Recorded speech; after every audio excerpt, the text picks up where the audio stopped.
안녕하세요. 저는 올해 40살이 된 두 아이의 엄마입니다. 사랑하는 남편과 귀여운 쌍둥이들과 함께 평범하지만 행복한 일상을 보내고 있죠. 하지만 불과 몇 년 전까지만 해도 저에게 이런 날이 올 거라고는 상상도 못했어요.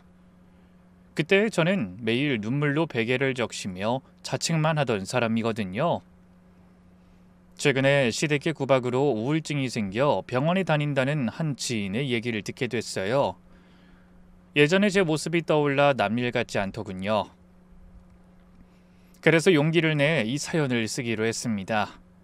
혹시나 지금도 시댁의 횡포에 고통받는 분들이 계신다면 그분들에게 작은 위로라도 되고 싶은 마음에 제가 겪은 지옥 같던 결혼 생활을 털어놓으려 합니다. 저는 결혼한 지 7년이 될 때까지 아이를 갖지 못했습니다. 비슷한 시기에 결혼한 친구들은 다들 엄마가 되었고 저보다 늦게 결혼한 후배들도 벌써 둘째를 낳았다는 소식을 전해왔어요. 하지만 저희 부부에게는 그 아이 갖는 일이 참 뜻대로 되지 않더군요. 처음 1, 2년은 그러려니 했습니다. 신혼의 달콤함을 좀 더 즐기고 싶기도 했고 직장 생활을 하다 보니 크게 신경 쓰지 않았어요. 하지만 3년 차가 되면서부터 시어머니의 태도가 달라지기 시작했습니다. 남들이 아이 낳는 얘기를 하며 한숨을 쉬시더라고요. 그래서 저도 걱정되는 마음에 산부인과를 찾아 기본적인 검사를 받았습니다. 검사 결과는 모두 정상이었어요.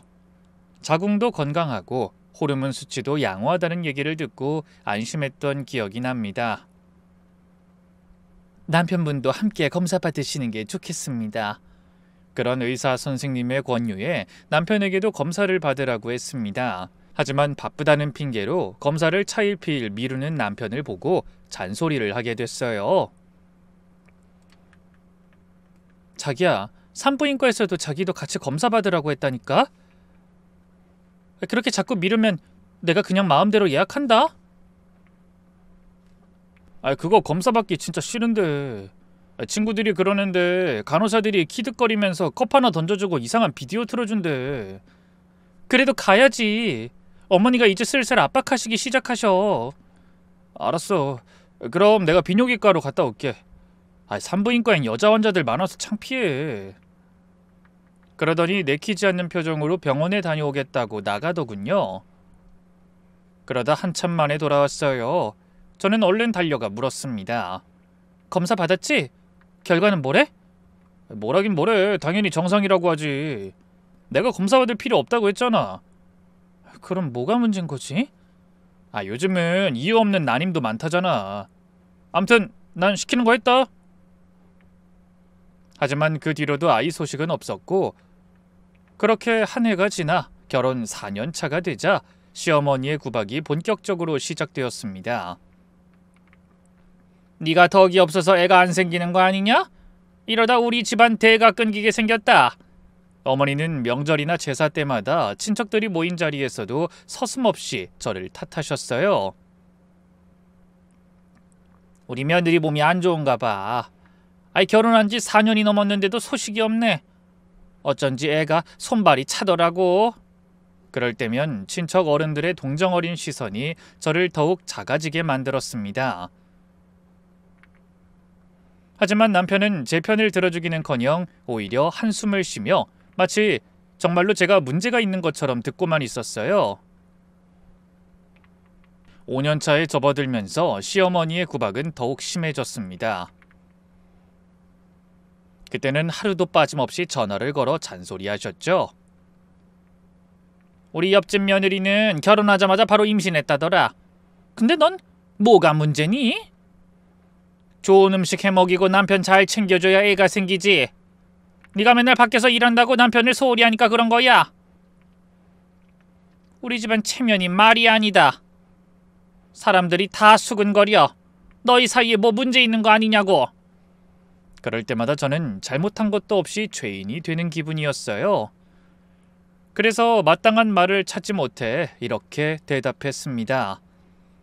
저희도 노력은 하고 있는데 하지만 시어머니는 제 말을 들으려 하지 않으셨죠. 노력? 이 노력한다는 게 고작 이거냐? 정성이 부족해서 그래. 간절한 마음이 없으니까 아이가 안 생기는 거야. 그러더니 저를 한의원으로 데려가셨습니다. 동네에서 유명하다는 한의사를 찾아가 제 맥을 짚어보게 하셨죠. 한의사는 시어머니의 눈치를 보더니 이렇게 말했습니다. 이분은 몸이 차네요. 자궁이 차가워서 아이가 잘 안 생기는 체질입니다. 그 순간 시어머니의 얼굴에 역시 그렇진 않은 표정이 번졌습니다. 마치 제가 잘못이 있다는 것을 확인받은 것처럼 만족스러워하셨죠. 저는 그저 아무 말도 할 수 없었습니다. 한의원에서는 비싼 한약을 지어주더군요. 한 달에 100만 원이 넘는 한약값을 제 월급으로 내야 했습니다. 쓰다 쓴 한약을 하루 3번씩 꾸역꾸역 마셨지만 여전히 아이는 생기지 않았죠. 그 사이 저희 친정 부모님의 처지도 난감해졌습니다. 시어머니가 친정에도 전화를 하셨거든요. 사돈, 미경이가 몸이 안 좋은가 봅니다. 한의원에서도 몸이 차다고 하던데 어렸을 때부터 그랬나요? 아무래도 그래서 애가 안 생기는 것 같아요. 그런 말을 들으신 친정엄마는 안타까운 말투로 제게 전화하셨습니다. 미경아, 엄마가 미안하다. 결혼 전에 몸을 잘 챙겨줬어야 하는데. 아니야 엄마, 그게 무슨 말씀이에요. 나 괜찮아. 회사 사람들한테 물어보니까 한의원 가면 다 몸이 차다고 하면서 한약 먹인대. 멀쩡한 친정어머니까지 죄인으로 만드는 시어머니가 원망스러웠지만 저는 또 참을 수밖에 없었습니다. 남편도 이상이 없다고 하는데 아이는 생기지 않으니 뭐라고 딱히 반박할 수도 없더라고요. 그러던 중 제가 정말 참기 어려운 사건까지 벌어지게 됐어요. 시어머니가 얼마나 친정에 뻔질나게 전화를 해서 제 탓을 하시는지 친정아빠까지 사위와 시어머니에게 사과하는 일이 벌어진 겁니다. 그날은 제 친정 부모님이 모처럼 딸을 보기 위해 집에 오신 날이었어요. 그런데 연락도 없이 들이닥친 시어머니가 저 보란듯이 부모님께 싫은 소리를 꺼내셨습니다. 딸이 결혼하고 몇 년째 애를 못 가지면 무슨 수를 쓰든 노력을 하셔야지 손 놓고 가만히 보고만 계시는 게 맞는 겁니까? 옛날 같으면 애 못 낳아 소박을 맞아도 할 말 없는 거 아시죠? 그러자 부모님이 무슨 대역죄라도 저지르신 듯 시어머니에게 쩔쩔매며 고개까지 숙여 사과하셨어요. 그것도 평생 교직에 몸담아 꼿꼿하기가 이루 말할 수 없는 저희 친정아버지까지요. 죄송합니다. 저희가 딸을 잘 챙기지 못했나 봅니다. 좋은 병원이 있는지 알아보고 저희가 비용 전부 대겠습니다. 아버지가 그렇게 작아지시는 모습을 본 건 처음이었어요. 정말 속상하고 가슴 아픈 일이었습니다. 하지만 남편은 그런 장인 앞에서도 당당하더군요. 아니 아버님이 사과하실 일은 아니죠. 그래도 미경이는 몸에 좀 더 신경 썼으면 좋겠어요. 매일 회사 일에 정신 팔려서 저녁도 거르고 그러니까. 남편은 마치 제가 회사 일 때문에 몸을 돌보지 못해 아이가 안 생긴다는 듯이 말했어요.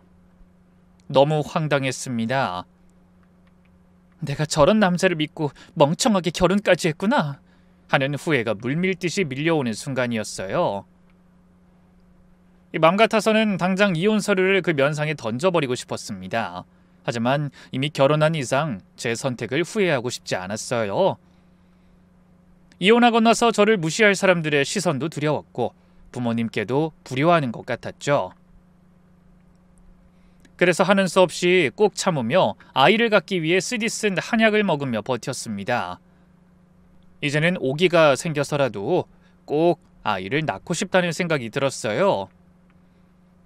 저만 괴롭히는 것도 모자라 친정 부모님까지 모욕한 일에 대해 꼭 후회하게 만들어줄 거라고 생각했죠. 하지만 얼마 후 그런 제 생각이 얼마나 어리석은 착각이었는지 깨닫게 됩니다. 너무 어이없고 황당해서 지금 생각해도 이가 갈릴 지경이네요. 결혼 6년 차가 되었을 때 급기야 저는 우울증 같은 증상까지 겪었어요. 회사에서도 집중이 안 되고 집에 가는 것도 두려웠습니다. 시어머니가 시도 때도 없이 찾아와 들들 볶는 통에 사는 게 아니었어요. 전국 소문난 한의원은 다 가서 약을 먹었는데 왜 아직도 이 모양이냐? 너 어디가 고장이 나도 아주 단단히 고장난 애 아니니? 아유, 이대로 가다가는 내가 손자도 못 보고 죽어서 구천을 떠돌지 싶다. 원통에서 어디 제대로 눈이나 감겠니? 거기다 온 동네를 돌아다니며 제가 아이를 못 낳아 걱정이라는 소문을 냈어요. 그래서 그맘때 저는 마트에 가는 것조차 부담스러워졌습니다. 사람들이 저를 전부 불임이라고 생각하며 혀를 차는 것 같았거든요. 심각한 자격지심과 피해망상을 겪게 된 겁니다. 그러던 어느 날 남편이 퇴근하자마자 심각한 표정으로 말했습니다. 미경아, 엄마가 너 회사 그만두라고 하시는데? 뭐? 아니 갑자기 왜? 갑자기는 아니지. 우리 이제 내년이면 결혼한 지 7년 차야. 근데 아직도 이러고 있는 건 네가 회사에서 받는 스트레스 때문일 거래. 그냥 집에서 쉬면서 몸 관리나 하라는 거지. 말문이 막혔습니다. 제가 그동안 쌓아온 경력을 단지 애를 낳기 위해 포기하라니 말도 안 된다고 생각했어요. 하지만 남편은 그저 방관자처럼 저더러 알아서 하라고만 했습니다. 결국 저는 눈물을 머금고 사직서를 냈죠. 동료들은 안타까워하면서 만류했지만 저는 한숨을 쉬며 짐을 챙겨 나올 수밖에 없었습니다. 그렇게 제 사회생활은 끝이 났어요. 회사를 그만두자 시어머니의 요구는 더욱 집요해지더군요. 아침마다 찾아와서 이런저런 민간요법을 시키셨습니다. 쑥뜸을 뜨고 이상한 약재를 다려 먹고 심지어는 부적까지 써오셨어요. 이거 유명한 무당한테 받은 거야. 베개 밑에 넣고 자면 애가 생긴단다. 그런 시어머니를 보며 남편은 아무 말도 하지 않았습니다. 오히려 어머니 편을 들며 저에게 고마워하라고 했죠. 엄마가 시간 버리고 돈 쓰시면서 얼마나 노력하시는지 내가 다 면목이 없다. 싫은 티 내지 말고 시키는 대로 고분고분하게 말 좀 들어. 그러다 7년 차가 되던 해 시어머니는 큰 결심을 하신 듯 말씀하셨습니다. 미경아, 짐 싸라. 우리 절에 가자. 네? 절이요? 아니 갑자기 절은 왜긴? 강원도 깊은 산골에 영험한 절이 있다더라. 거기서 자식 점지 기도하면 애를 낳는다고 소문이 자자해. 가서 기도하고 오자. 3박 4일 정도 있을 짐 좀 챙겨라. 정말 가고 싶지 않았어요. 하지만 시어머니의 단호한 표정에 또다시 고개를 끄덕일 수밖에 없었습니다. 어쩌면 왜 그런 억지에 끌려다녔냐고 하는 분들도 계실 겁니다. 하지만 막상 그 처지가 되어보지 않으면 모르는 겁니다. 저도 바보라서 당하고만 있었던 건 아니에요. 매일같이 저를 탓하는 시어머니의 잔소리와 무심한 남편의 말에 상처받기를 반복하다 보니 저도 모르게 정말 내가 문제인가 하는 생각을 하게 됐고 막상 이혼하려고 마음먹으면 자존심이 허락하지 않았죠. 사회가 많이 달라졌다고는 하지만 아직 이혼녀에 대한 곱지 않은 시선이 있는 것도 사실이었으니까요. 게다가 친정부모님이 애 못 낳아 이혼당한 딸을 보고 얼마나 속상해하실지 상상하는 것만으로도 마음이 아팠거든요. 그래서 저도 이를 악물고 마음을 굳게 먹었습니다. 그래, 내가 회사까지 그만둔 게 억울해서라도 애 낳고 만다. 애만 낳으면 남편한테도 시어머니한테도 꼭 사과받을 거야. 그렇게 다짐하며 짐을 챙겼어요. 다음날 새벽, 시어머니와 저는 강원도로 향했습니다. 구불구불한 산길을 한참 올라가니 작은 암자가 나타났어요. 조용한 산속에 파묻힌 고즈넉한 절이었죠.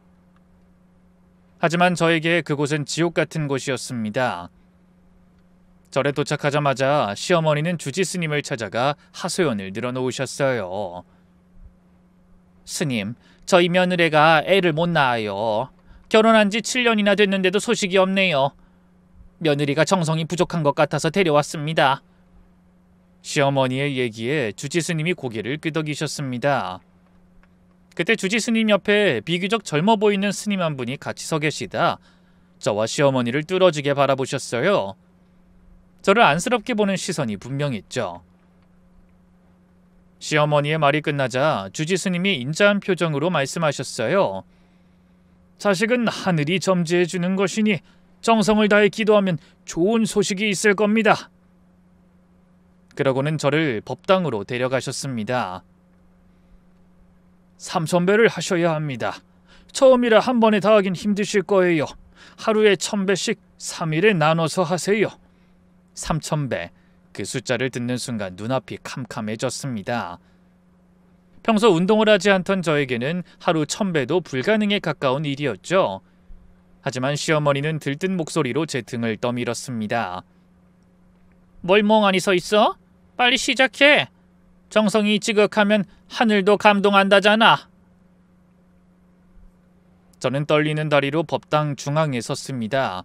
그리고 첫 번째 절을 시작했죠. 1번, 2번, 3번.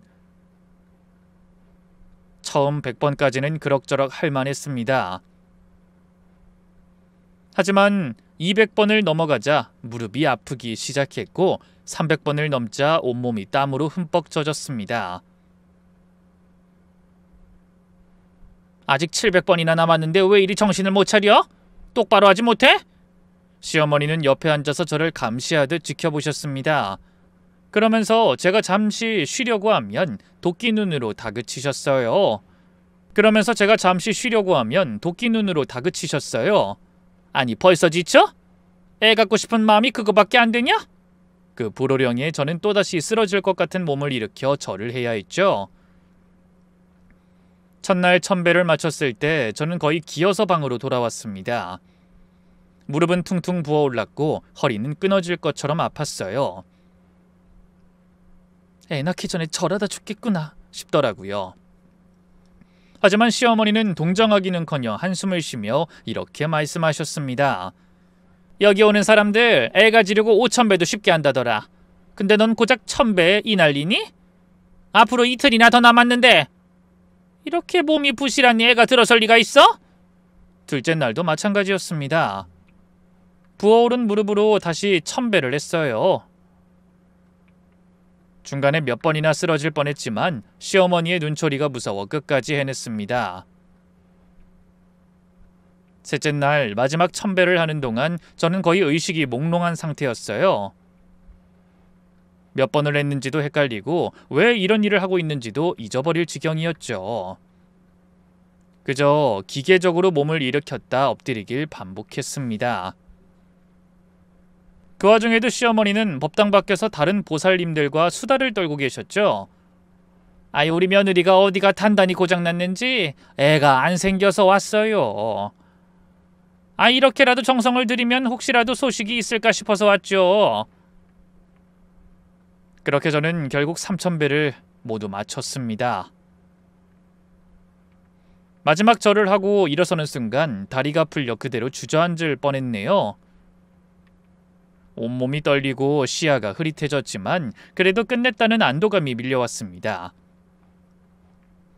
법당을 나서는 저를 보며 시어머니가 매섭게 물으셨죠. 3000배 다 했어? 그 물음에 그냥 고개만 끄덕였습니다. 대답할 기운조차 없었거든요. 시어머니는 제 초췌한 모습을 보고도 고생했다는 말 한마디 없이 방에 들어가 있으라고 하셨어요. 그러더니 또 절에서 만난 사람들과 수다 삼매경에 빠지셨죠. 그런데 방으로 가려고 발걸음을 옮기는 순간 누군가 제 팔을 살짝 붙잡았어요. 그러더니 작은 목소리로 속삭이듯 말했습니다. 시어머니 모르게 잠깐 이리 오세요. 돌아보니 절에 온 첫날 주지 스님 옆에 계시던 바로 그 스님이셨어요. 네? 무슨 일이신지... 잠깐이면 됩니다. 너무 지쳐서 그냥 방에 가고 싶었지만 스님의 부름을 무시할 순 없었어요. 그래서 후들거리는 다리를 끌고 스님을 따라 절 뒤편의 작은 찻집으로 들어갔습니다. 스님은 조용히 자리에 앉으라고 손짓하셨어요. 그러더니 찻잔에 차를 따라 제게도 한 잔 건네주셨죠. 따뜻한 차향기가 코끝을 스쳤지만 저는 불안한 마음에 마실 수가 없었습니다. 보살님, 제가 하는 말 잘 들으셔야 합니다. 스님의 표정이 심상치 않았습니다. 무언가 중요한 이야기를 하려는 것 같았죠. 사실 제가 시어머니를 만난 건 이번이 처음이 아닙니다. 네? 그게 무슨... 예전에 경상도 다른 절에서 수행할 때 시어머니를 만난 적이 있어요. 하지만 오래전 일이라 소승을 기억 못하시는 것 같네요. 그때 하나뿐인 아드님이 교통사고를 크게 당한 후라 회복을 빌러 오셨었죠. 네? 교통사고요? 기억을 더듬어 보니 그런 말을 들은 적이 있었습니다. 고등학교에 다닐 때 사고를 크게 당해 몇 달이나 입원했었다는 말을 한 적이 있었죠. 아, 기억이 나는 것 같습니다. 근데 그게 왜... 스님은 잠시 망설이는 것 같았습니다. 무언가 말해도 되는지 고민하시는 듯한 표정이었죠. 하지만 한참을 머뭇거리다가 결국은 입을 여셨습니다. 혹시 보살님 남편분도 병원에서 검사를 받아보셨습니까? 그 질문에 저는 깜짝 놀랐습니다. 왜 갑자기 그런 걸 물으시는지 이해할 수 없었거든요. 제 남편은 혼자 가서 검사를 받고 왔어요. 근데 아무 이상이 없다고... 스님은 깊은 한숨을 쉬셨습니다. 그러고는 찻잔을 내려놓으며 말씀하셨어요. 소승이 이런 말씀을 드려도 되는지 모르겠지만 이 보살님이 너무 안쓰러워서 말씀드립니다. 사실 남편분에게는 비밀이 있습니다. 네? 비밀이요? 무슨 비밀 말씀이신지... 심장이 빠르게 뛰기 시작했습니다. 무언가 엄청난 사실을 듣게 될 것 같은 불안감이 엄습했죠. 그때 시어머니는 아들이 사고로 다쳐 아이를 가질 수 없다는 말을 듣고 치성을 드리려고 오신 겁니다. 순간 귀를 의심했습니다. 스님이 무슨 말씀을 하시는지 선뜻 이해가 가지 않았어요. 그게 무슨 말씀이세요? 아이를 가질 수 없다뇨? 그때 시어머니께서 분명히 말씀하셨습니다. 아들이 사고로 다쳐 자식을 가질 수 없을 거라는 진단을 들었다고요. 하지만 불심으로 그 문제를 극복해 보겠다며 여러 절을 다니고 계신다고 하셨습니다. 눈앞이 하얘졌습니다. 믿을 수 없었어요. 아니, 믿고 싶지 않았습니다.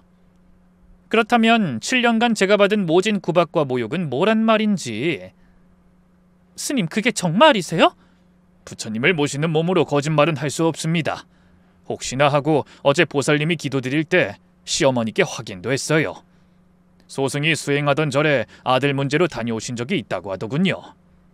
스님은 잠시 말을 멈추셨다가 다시 이어가셨습니다.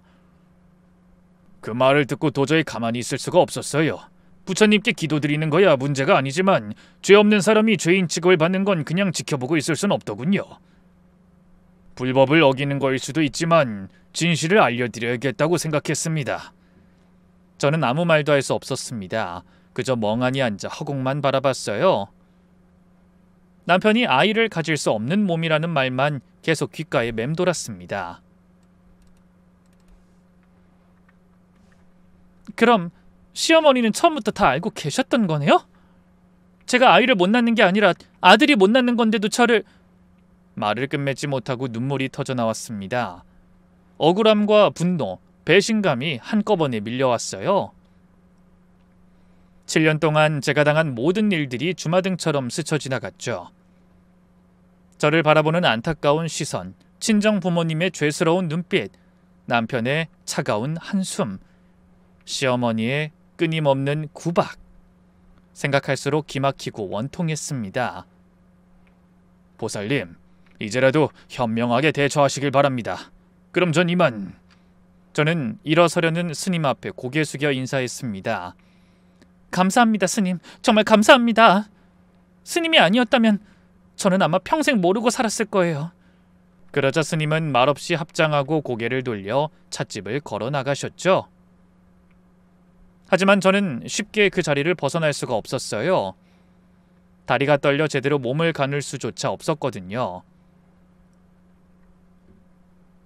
3000배의 후유증이 아니라 충격과 분노로 인한 떨림이었죠. 한참을 넋놓고 있던 저는 간신히 정신을 가다듬고 방으로 돌아갔어요. 시어머니는 세상 속편한 얼굴로 이미 잠들어 계셨습니다. 코까지 골며 편안하게 주무시는 모습을 보니 참을 수 없는 분노가 치밀어 올랐습니다. 그날 밤 저는 한숨도 못 자고 뜬 눈으로 밤을 보냈어요. 어떻게 해야 할지, 무엇부터 시작해야 할지 아무것도 떠오르지 않았거든요. 다음 날 아침 서울로 올라오는 차 안에서 기분이 좋아 보이는 시어머니가 끊임없이 말씀하셨어요. 이제 곧 소식이 있을 거야. 삼천배의 정성을 부처님이 알아주실 거다. 저는 아무 대답도 하지 않았습니다. 왜 말이 없니? 고까지 것 좀 했다고 피곤하다 이거냐? 네, 좀 피곤하네요. 뭐? 아유, 저 일 좀 했다고 유세는... 집에 가서 푹 쉬면 되지. 이제부턴 더 정성껏 남편 뒷바라지 해라.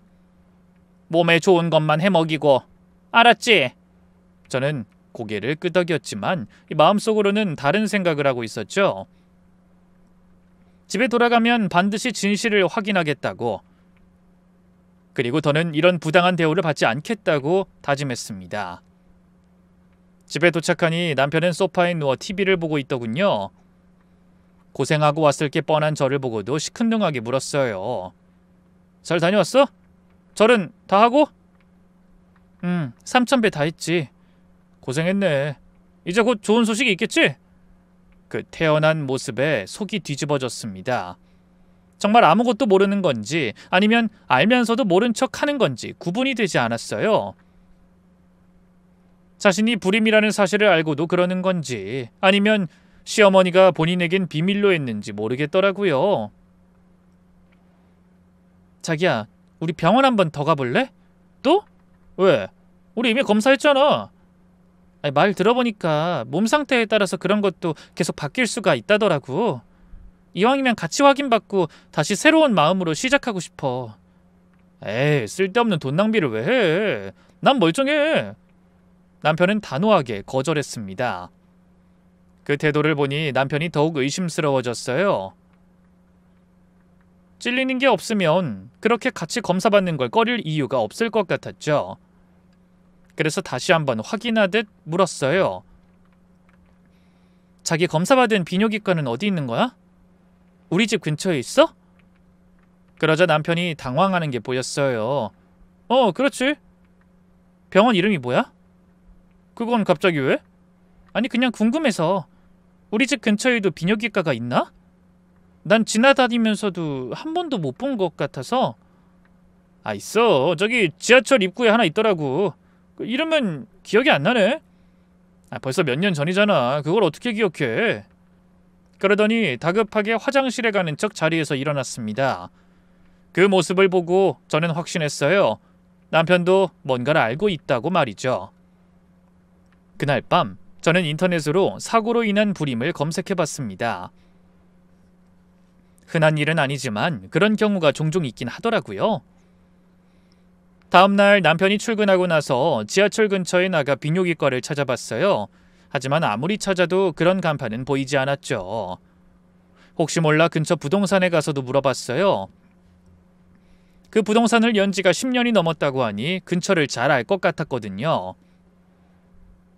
그런데 부동산 사장님은 10년 전이나 최근이나 그 근처에 비뇨기과 의원은 없다고 확신하시더군요. 내가 이 근처 상가 번영의 회장이야. 내가 모를 수가 없지. 확실했습니다. 남편은 검사를 받겠다고 하고 아예 병원에 가보지도 않았던 거예요. 그럴 필요가 없었겠죠. 이미 자신이 아이를 가질 수 없다는 걸 알고 있었을 테니까요. 그제야 우리 부부 사이에 아이가 생기지 않는 이유가 확실해졌습니다. 하지만 안도감보다는 배신감이 더 크게 밀려왔어요. 7년이란 시간을 속아왔다고 생각하니 그 분노를 어떻게 감당해야 할지 모르겠더군요. 온종일 아무것도 하지 못하고 집안을 서성이기만 했어요. 그러다 저녁이 되어 남편이 퇴근했습니다. 남편은 아무렇지 않게 평소처럼 물었죠. 반찬이 뭐야? 그런 모습을 보니 우라통이 터진다는 게 뭔지 알 것 같았어요. 좀 더 확실한 증거가 필요했고 제 마음의 준비도 필요했으니까요. 된장찌개 끓였어. 또 된장찌개야? 다른 것도 좀 해주면 안 돼? 평소 같았으면 알겠다고 했을 텐데 더는 말이 곱게 나가지 않았어요. 그럼 네가 해먹든지. 뭐? 지금 뭐라고 했어?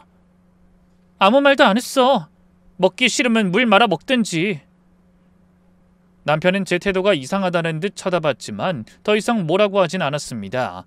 아마 절에 다녀와서 예민해진 거라고 생각하는 것 같았어요. 그날 밤 남편이 잠든 사이에 핸드폰을 살펴볼 작정이었어요. 하지만 지문 인식으로 잠금이 설정돼 있더라고요. 잠시 고민하다 잠든 남편을 살짝 건드려봤지만 피곤한지 별 반응이 없었어요. 그래서 조심스럽게 남편의 엄지를 들어 올려 지문을 핸드폰 화면에 가져다 댔습니다. 다행히 잠금이 쉽게 풀리더군요. 그래서 얼른 통화 기록을 살펴봤어요. 시어머니와의 통화가 유독 많았습니다. 하루에 서너 번씩 통화하는 날도 있었죠. 누가 마마보이 아니랄까봐. 저는 쓰는 숨을 지으며 문자 메시지도 확인했어요. 그러다 제가 절에 가기 전 주고받은 메시지를 발견했습니다. 시어머니가 먼저 보낸 메시지에 남편이 답을 했더군요. 미경이 강원도 절에 데려갈 거야. 3,000배 시킬 거니까 넌 모른 척해. 그건 너무 심하지 않아요? 어차피 그래도 애는 안 생길 텐데. 그래도 더 확실히 해놔야지. 그렇게까지 해도 애가 안 생기면 그때는 더 고분고분하게 자기가 불임이라는 걸 인정할 거다. 아이, 그리고 혹시 알아? 부처님이 감동해서 진짜 애라도 점지해 주실지. 아이, 엄마는 아직도 그게 포기가 안 되세요? 포기야 했지. 그래도 사람 일 모르는 거잖아. 미경이 더 다그치다 보면 혹시라도 기적 같은 일이 생길지도 모르는 거야. 그 메시지를 보는 순간 가슴이 무너져 내렸습니다. 저는 아무것도 모르고 두 모자의 장단에 놀아나고 있었던 거예요. 자신이 불임인 줄 뻔히 알면서도 시어머니를 말리지 않는 남편도, 모든 걸 알면서도 그 원인을 며느리에게 돌리며 저를 닥달한 시어머니에게도 소름이 끼쳤습니다. 혹시나 하는 시어머니의 부질없는 기대에 저는 점점 말라가는데 그들에게 제가 겪는 고통은 아무것도 아니었던 겁니다. 남편이 부스럭거리며 돌아눕는 소리에 얼른 핸드폰을 제자리에 놨습니다. 그리고 잠든 척 누웠죠. 하지만 잠이 올 리 없었어요. 배신감과 분노로 온몸이 떨렸으니까요. 다음날 남편이 출근하고 나서 시어머니가 집에 오셨습니다. 또 무언가를 요구하려고 오신 것 같더군요. 미경아, 침 맞으러 가자. 불임 전문 한의원이 새로 생겼다는데 거기가 용하다고 하더라. 거기서 침 맞고 약 맞고 애 생긴 사람이 꽤 있나 봐. 어머니, 저 오늘 몸이 안 좋아요. 몸이 안 좋아? 어디가 어떻게 안 좋은데? 그냥 좀 피곤해요. 젊은 게 벌써 그러면 어떡해? 그러니까 애가 안 생기지. 또 시작이었습니다. 제 탓, 제 책임, 제 문제. 그 모든 말들이 화살처럼 가슴에 날아와 박혔어요. 저는 입술을 깨물며 참아왔던 한마디를 내뱉었습니다. 어머니, 그 이도 다시 검사 받아봐야 할 것 같아요. 제 말이 끝나기 무섭게 시어머니의 표정이 굳어졌습니다. 그게 무슨 소리야? 우리 성준이 멀쩡해. 그걸 어떻게 확신하세요? 요즘은 술, 담배 많이 해서 문제 있는 남자도 많다고 하던데요. 지난번 검사는 확실하지 않을 수도 있고. 됐다! 쓸데없는 소리 하지 말고 네 몸 검사나 잘해라. 시어머니는 화를 내며 자리를 박차고 일어나셨습니다. 그 과민한 반응을 보니 더욱 확신이 생겼죠. 그날 오후 저는 친정에 갔습니다. 엄마의 얼굴을 보니 그동안 참았던 눈물이 쏟아졌어요. 엄마, 나 너무 힘들어. 왜? 또 시어머니가 뭐라고 하셨니? 이번엔 뭘 하라고 하시디에? 그게 아니라 엄마, 사실은... 저는 절에서 스님께 들은 이야기와 제가 확인한 일들을 모두 털어놨습니다. 엄마는 듣는 내내 입을 다물지 못하셨어요. 뭐? 그럼 처음부터 널 속였다는 거야? 이런 나쁜 인간들! 이건 사기야. 사기 결혼이라고. 엄마, 나 너무 억울해. 7년을 속은 것도 모자라 그렇게 구박을 받고 산 거야. 엄마는 저를 꼭 안아주셨습니다. 하지만 엄마도 울음을 참진 못하셨어요. 미경아, 당장 이혼해. 그런 집안에 더 있을 필요 없어. 옆에서 얘기를 다 들으신 아버지의 얼굴도 불그락푸르락 변하셨습니다. 이런 사기꾼 같은 인간들! 내가 당장 가서 아주 요절을 내야지! 아빠 그러지 마세요. 제가 알아서 할게요. 알아서 한다고? 네가 뭘 어떻게 하겠다는 거야? 이런 일은 어른이 나서야. 아니에요. 이제 저도 당하고만 있진 않을 거예요. 집으로 돌아오는 길에 여러 생각이 들었습니다. 당장 따지고 싶었지만 그렇게 싱겁게 끝내고 싶지는 않았어요. 꼭 제가 당한 것만큼의 안갚음을 해주고 싶었거든요. 그런데 집에 도착해 현관에 들어서니 시어머니의 신발이 보였어요. 거실에 TV를 틀어놓고 두 모자가 무언가 얘기를 나누고 있더군요. 그러느라 제가 들어서는 것도 모르는 것 같았습니다. 일찍 퇴근한 남편이 무거운 목소리로 한숨을 쉬며 말했어요. 엄마, 미경이가 요즘 이상해. 자꾸 병원 가자고 하는 게 뭘 눈치챈 거 아닐까? 나한테도 그 얘기 하긴 하더라. 그러게 내가 뭘 했어? 정신 바짝 차리고 감쪽같이 속이라고 했잖아. 전 실수한 거 없어요. 근데 언제까지 이렇게 숨기고 살아야 해요? 평생 숨겨야지. 어차피 애 못 낳는 거면 며느리 탓으로 돌려야 해. 집안 친척들이고 주변 사람들이고 너를 불임으로 생각하면 좋겠어? 그나마 다 며느리 탓으로 돌리고 살아야 그래도 허물 있는 며느리 데리고 사는 것처럼 모양새가 좋을 거 아니냐? 그러자 남편도 맞장구를 쳤어요. 뭐 그건 그렇죠. 아무래도 제가 그렇다고 하면 남들이 무시할 것 같고. 당연하지. 그러다 미경이랑 그 친정에서 뭐라고 하겠냐. 자기 딸이 문제인 것 같으니 저렇게 넙죽 엎드려서 한약값도 대고 그러는 거잖아. 그 말을 듣다가 주먹을 불끈 쥐었어요. 맘 같아서는 당장 달려들어 두 사람의 머리끄덩이라도 잡고 싶더라고요. 그때 남편이 말했습니다. 근데 엄마는 되지도 않을 임신에 왜 그렇게 열을 올리세요? 약값이 아깝지도 않아요? 어차피 우리 돈 나가는 것도 아닌데 뭘 그래? 그리고 내가 뭘 했어? 혹시 아니? 그렇게 이것저것 하다 보면 기적적으로 애가 턱 들어설지도 모를 일이다.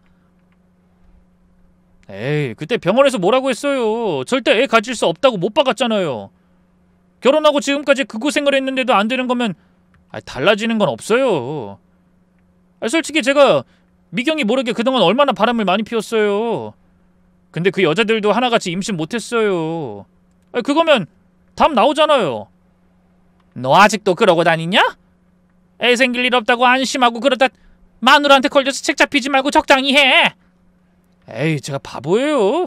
걱정하지 마세요. 절대 안 걸려요. 남편의 말을 듣다가 하마터면 소리를 지를 뻔했어요. 다행히 얼른 입을 틀어막아 비명이 터져 나오려는 걸 막을 수 있었죠. 저는 현관 앞에서 한 걸음도 움직이지 못하고 그대로 얼어버렸습니다. 남편은 불임을 숨기고 제 뒤통수를 친 것도 모자라 애 생길 일 없다는 걸 믿고 그동안 마음대로 바람까지 피우고 있었던 겁니다. 저는 시어머니의 구박에 스트레스를 받아 남편이 그런 짓을 하고 다닌다는 걸 전혀 짐작도 못하고 있었어요. 분노를 참느라 목에서 피비린내가 나는 기분이었죠. 그렇게 한참을 서 있다가 일부러 문소리를 내며 들어온 척했습니다. 그러자 남편이 화들짝 놀라 달려 나오더군요. 당신 왔어? 늦었네? 그렇게 됐어. 피곤해서 먼저 잘게. 저는 간신히 가슴속에서 타오르는 불길을 잠재우며 방으로 들어왔습니다. 시어머니가 인사도 없이 들어온 저를 욕하는 소리가 들렸지만 신경 쓰지 않았어요. 하지만 당연히 잠이 올 리 없었습니다. 침대에 누워 그간 제가 했던 노력을 떠올렸죠. 시어머니께 잘 보이려고 했던 노력, 명절 때마다 며칠씩 음식을 준비했던 일, 시댁 대소사에 빠짐없이 참석하며 시어머니의 병원 진료에 동행했던 날들, 용돈을 드리며 환심을 사려 했던 순간들, 그 모든 게 무의미했다는 생각에 허탈함이 밀려왔습니다. 그리고 무엇보다 제 청춘이 아까웠죠. 20대에서 30대가 될 때까지 가장 빛나야 할 시기를 죄인처럼 움츠리며 살았던 게 원통했어요. 친구들과의 약속도 미루고 취미생활도 포기하고 오직 아이를 가져야 한다는 압박감에 시달리며 살았죠. 회사까지 그만뒀던 게 가장 후회됐습니다. 그동안 쌓아온 경력을 한순간에 포기했던 저 자신이 한심하더군요. 승진도 앞두고 있었는데 시어머니의 압박에 못 이겨 사표를 냈던 그날이 떠올랐어요. 한약값으로 쓴 돈도 어마어마했습니다. 그 외에도 불임 클리닉, 각종 영양제, 운동 프로그램 등에 쓴 돈을 합치면 엄청났어요. 제 월급과 부모님의 돈까지 가져다 헛짓거리했다는 생각에 숨이 막히는 기분이었습니다. 저는 다시 한번 다짐했어요. 반드시 그 모자의 거짓을 폭로하고 제가 받은 고통에 대한 대가를 치르게 하겠다고요. 7년이라는 시간을 돌려받을 순 없지만 적어도 억울함을 분풀이하고 그동안 친정 부모님이 당한 모욕도 되갚아 줄 거라고 말이죠. 그날 오전 시어머니에게서 전화가 왔습니다. 미경아, 내일 모레 너희 시아버지 기일인 거 알지? 제사 준비해야 하니까 장 봐놔. 친척 어른들도 많이 오실 테니 음식 넉넉하게 준비하는 거 잊지 마라. 네, 알겠습니다. 저는 순순히 대답했습니다. 하지만 마음속으로는 다른 계획을 세우며 회심의 미소를 지었어요. 제사 전날 저는 평소처럼 음식을 준비했습니다. 전을 부치고 나물을 무치고 탕을 끓였죠. 시어머니는 옆에서 감시하듯 지켜보며 잔소리를 늘어놓으셨어요. 저는 더 얇게 부쳐야지. 나물이 좀 싱거운 것 같은데? 네, 알겠습니다. 저는 묵묵히 일했어요. 그런 노동도 이제 마지막이라고 생각하니 오히려 마음이 편했습니다. 다음날 시댁 친척들이 하나둘 모이기 시작했죠. 시아버지의 형제들, 남편의 사촌들과 조카들까지 거실이 금세 사람들로 가득 찼어요. 근데 성준이네는 여전히 소식이 없네? 큰어머님의 말씀에 다른 친척들도 수근거리기 시작했습니다. 그러게요. 벌써 7년째 아니야? 요즘은 시험관도 많이들 한다는데 그것도 안 되는 건가?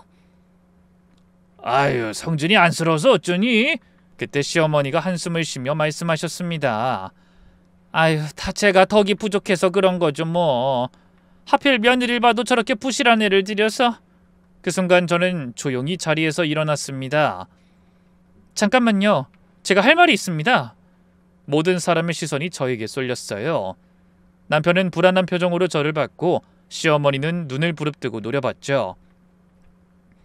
하지만 저는 신경 쓰지 않고 심호흡을 한 뒤 천천히 입을 열었습니다. 저는 지난 7년 동안 아이를 못 낳는다고 비난받았어요. 근데 사실은 제가 문제가 아니었더군요. 시어머니는 화들짝 놀라 소리쳤습니다. 너 지금 무슨 소리 하는 거야? 저는 멈추지 않고 가방에서 서류를 꺼냈습니다. 여기 제 검사 결과가 있어요. 모든 수치가 정상이에요. 의사 선생님도 임신에 전혀 문제가 없다고 하셨고요. 친척들이 웅성거리기 시작했습니다. 어머나, 이게 무슨 소리야? 며느리 문제가 아니었던 거야? 그럼 왜? 저는 그 말에 대답하는 대신 앞치마 주머니에서 핸드폰을 꺼내며 말했죠. 그건 바로 이런 비밀 때문이었어요. 그러고는 핸드폰을 열어 음성 파일을 하나 재생시켰습니다.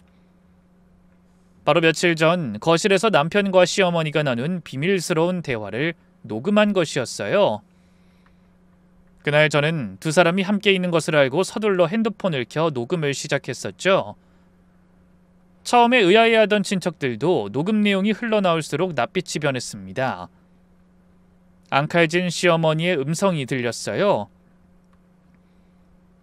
평생 숨겨야지. 어차피 애 못 낳는 거면 며느리 탓으로 돌려야 해.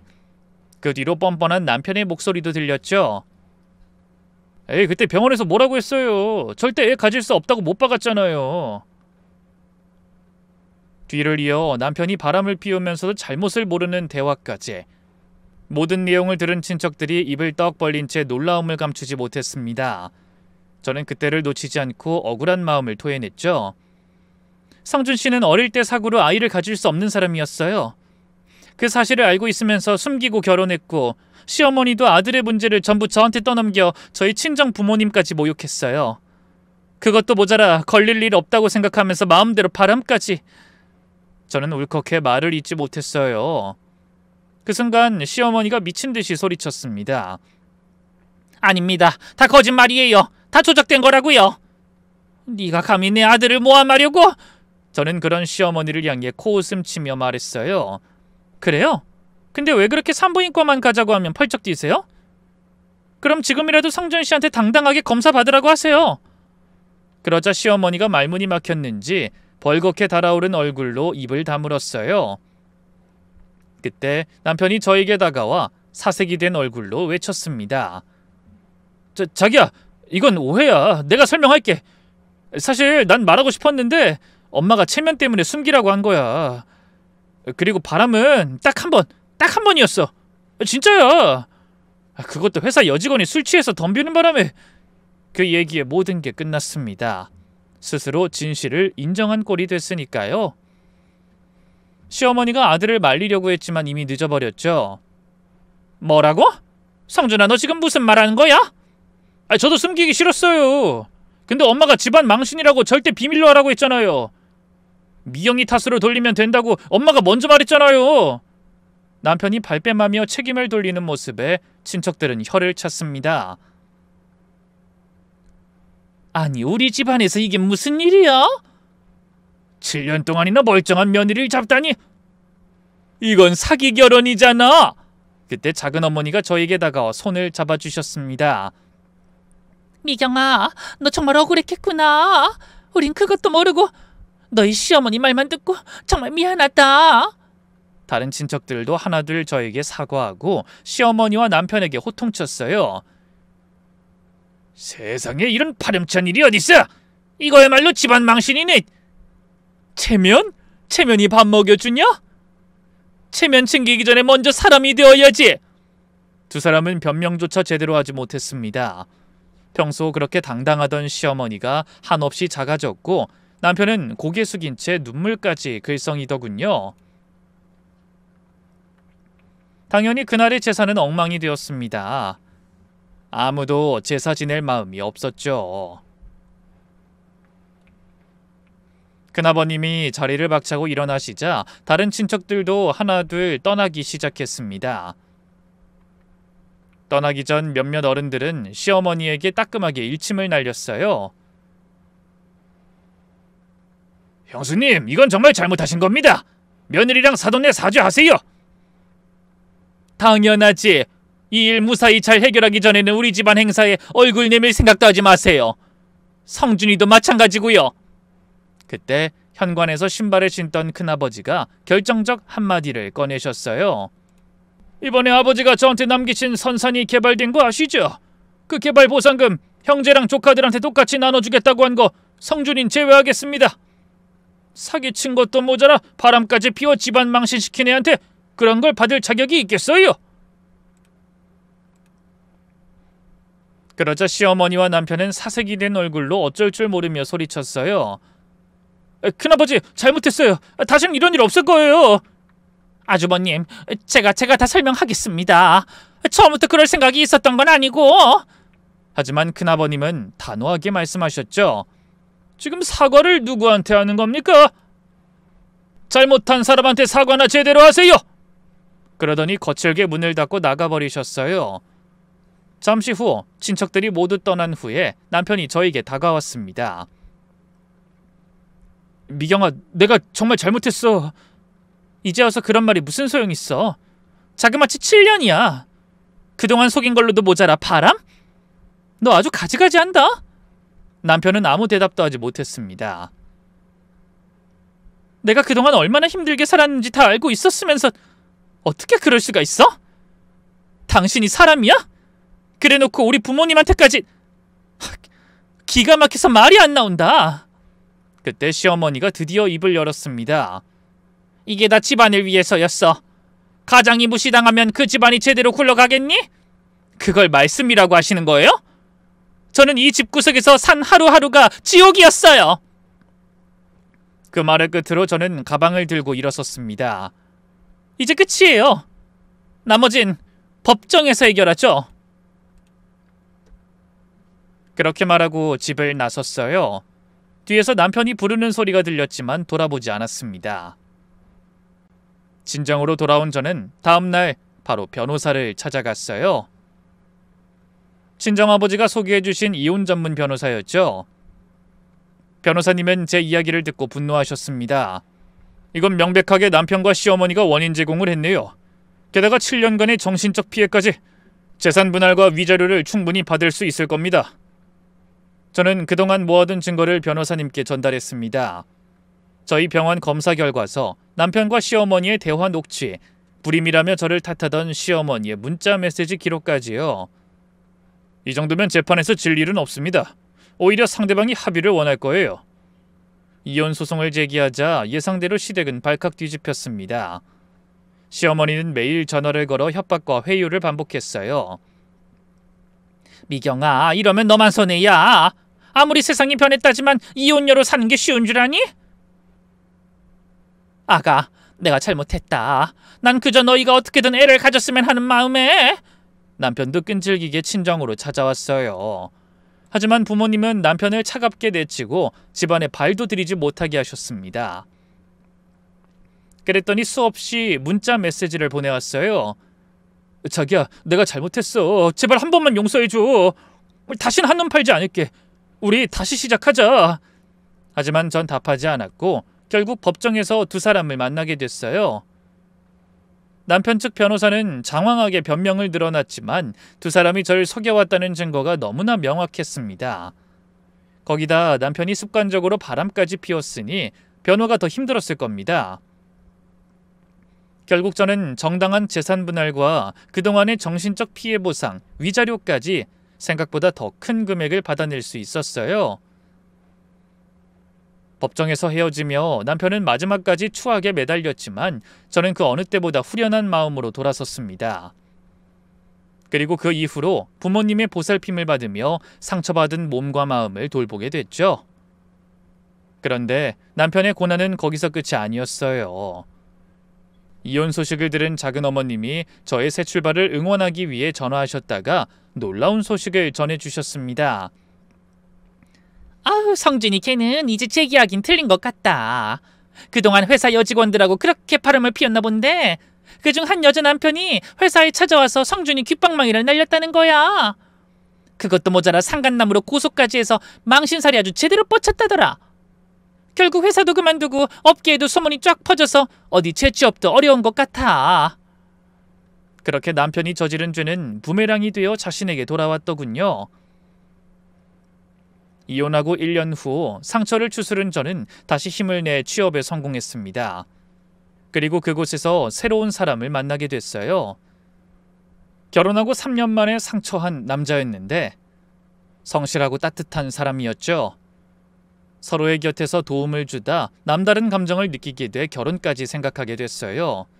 하지만 신중을 기하고 싶어 사계절을 다 보내보고 만난 지 2년 만에 양가 어르신들의 축복 속에 조촐하게 결혼식을 치르게 됐습니다. 그리고 재혼한 지 반년 만에 임신 소식을 듣게 됐어요. 그것도 쌍둥이였죠. 전 시어머니에게 아이 못 가진다고 그렇게 구박을 당했는데 신혼을 제대로 즐기기도 전에 쌍둥이를 임신하다니 신기하고 놀라웠어요. 남편은 뛸 듯이 기뻐했고 친정 부모님도 눈물까지 글썽이며 감격하셨습니다. 비교적 늦은 나이에 첫 임신이었지만 모든 게 순조로웠어요. 그리고 무탈하게 임신 기간을 보낸 저는 쌍둥이를 출산한 후 진정한 행복을 맛보게 됐습니다. 남편은 아이들을 정말 사랑했고 시댁 식구들도 저를 귀하게 여기며 아껴주셨어요. 시댁에서 사랑받는 기분이 얼마나 좋은 건지 그때 처음으로 알게 됐네요. 그러던 어느 날 돌이 다가오는 쌍둥이를 유모차에 태워 남편과 마트에 장을 보러 갔습니다. 헌데 유모차를 밀며 과일 코너를 지나다가 익숙한 뒷모습을 보게 됐어요. 전 시어머니였죠. 생각지도 못한 모습에 깜짝 놀랐습니다. 시어머니는 손에 청소도구를 들고 여기저기 바닥을 닦으며 돌아다니셨어요. 한눈에 봐도 많이 늙은 모습이었죠. 저는 모른 척 지나가려고 했는데 그때 하필 시어머니도 저를 보고 말았습니다. 그러다 눈이 유모차 안에 쌍둥이에게로 향했어요. 그 얼굴이 묘하게 일그러졌죠. 원망과 후회 그리고 한이 섞인 표정이었습니다. 저는 잠시 망설이다가 그냥 그 곁을 스쳐 지나갔어요. 인사할 마음도 대화할 마음도 없었죠. 그럴 사이도 아니었고요. 그저 좀 불쌍하다는 생각만 들었습니다. 체면을 그렇게 중요하게 생각하던 사람이 마트에서 청소를 하고 있다니. 나중에 들은 얘기로는 전 남편이 저와 이혼 후 회사에서도 잘린 뒤 술독에 빠져 산다고 하더군요. 자기가 잘못된 게 전부 시어머니 탓이라고 원망하면서요. 상간남 꼬리표가 붙어 재취업도 안 되니 사람이 그냥 망가져버린 모양이었어요. 그러니 시어머니라도 그런 아들을 먹여 살리기 위해 일을 시작한 겁니다. 친척들도 다 마음이 돌아서 도움받을 수 없었다고 하더군요. 인과응보라는 게 정말 있나 봅니다. 남을 속이고 고통을 준 대가를 그런 식으로 받게 됐으니까요. 반면에 지금 저는 더할 나위 없이 행복합니다. 쌍둥이 엄마로 불리며 살아가는 요즘 세상 부러울 게 없는 기분이에요. 부디 어렵게 찾은 이 행복이 오래도록 이어질 수 있도록 여러분의 따뜻한 응원과 조언의 댓글 한마디씩 부탁드립니다. 그럼 오늘 하루 여러분의 가정에도 끊이지 않는 웃음이 가득하길 기원하며 저는 이만 물러가겠습니다. 긴 사연에 함께해 주셔서 정말 감사합니다.